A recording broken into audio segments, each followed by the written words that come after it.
1970, it just seems that the Jews were not as dispersed as they are now.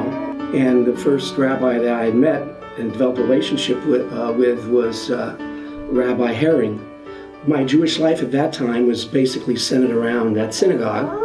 Unfortunately, as time went by, everybody moved away from north central Phoenix.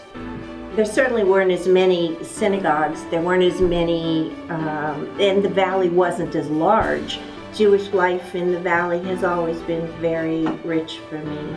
In the mid-'80s, I worked as an employee for the Jewish Community Center when it was on Maryland. So our lives very much were spent at the JCC, and it was a huge part of the community life.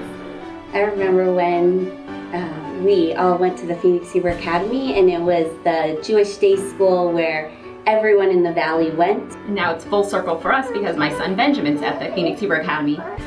The Jewish community and family is everything to me. It's defined me since my earliest years. I think in our family it's just always been, it's not a part of what we are, it's just who we are. It encompasses everything, our friends, our school, our celebrations, our family. Well, what I love about the Phoenix Jewish community is that it travels far and wide. Renee and I got married in New York a couple years ago, and a lot of the community came to our wedding. I just love how this family is a part of every part of the Jewish community here, and everybody is welcome in their home and they feel welcome everywhere.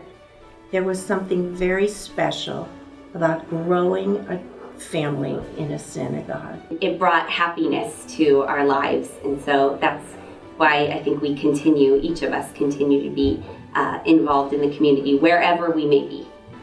It's something that I can't explain. You may call it spiritual. I think it's built into my genes that